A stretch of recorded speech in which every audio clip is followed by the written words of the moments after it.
Welcome to the Eric Avasar Show. As it turns out, the seventh time is the charm for LAFC.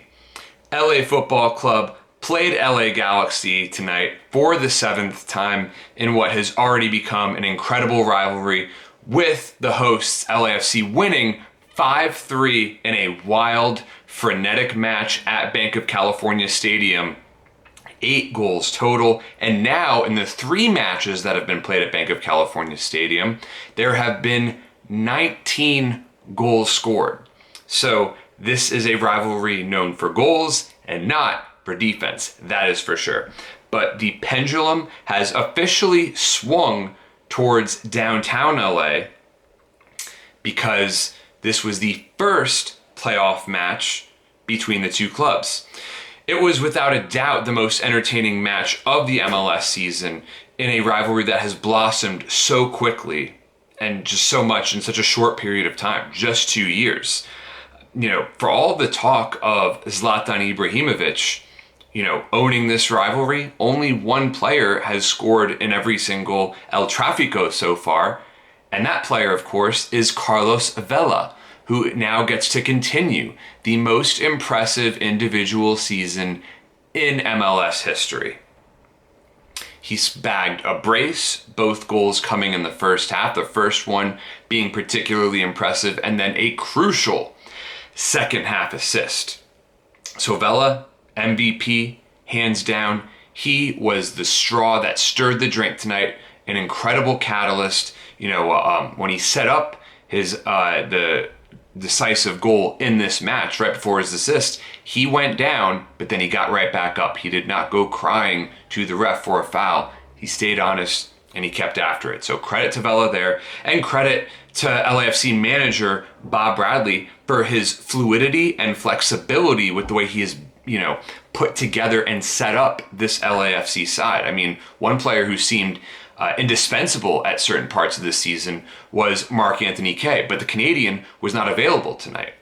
So he has always been able to find a way to make things work with players, even as he put 4 extremely attack-minded players on the pitch tonight who have not always meshed together. I'm referring, of course, to Vela, Latif Blessing, Diego Rossi, and Brian Rodriguez. The 4 of them all played outstanding tonight. The attack was phenomenal. Of course, both defenses were severely lackluster, and Tyler Miller made a huge gaffe on Zlatan Ibrahimovic's goal. But another huge story tonight that a lot of people will be talking about, I am sure, is Adama Diomande, the Norwegian Draymond Green, coming off the bench as a super sub and scoring the last 2 goals for LAFC. Proved to be absolutely massive. He is just such a talented player. He has been mercurial, enigmatic, whatever adjectives you want to describe him. After all, he just came back to the team just about 10 days ago after having to take some personal time off.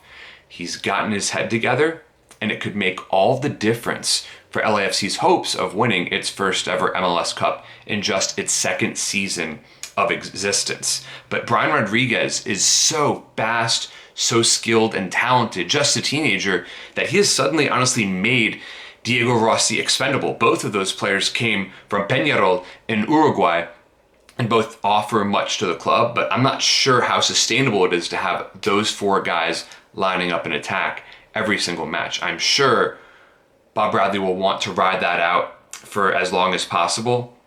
And for LA Galaxy, look, they had their goals. They had 3 of them. They had Zlatan's goal, which wouldn't have happened if Miller was on his game. Rolf Feltscher, I believe that's how I pronounce it, scored an easy-headed goal off of some horrendous set-piece marking from LAFC. And, Christian Pavón scored a beautiful goal of his own to pull one back for the Galaxy to avoid going down 2-0 at halftime. And Pavón is one of those guys who just seems to be destined for European football. I mean, the Galaxy have to do everything it can to keep Pavón, especially if Zlatan Ibrahimovic leaves, which seems likely at this point, but you never know in football. So this game, again, absolutely wild. I hope you had the chance to enjoy it too. Vela, absolute stud, a superstar for MLS. If he can bring the MLS Cup to Banc of California Stadium, I think they're going to have to make a Carlos Vela statue. Thanks so much for tuning in, and please subscribe to my channel.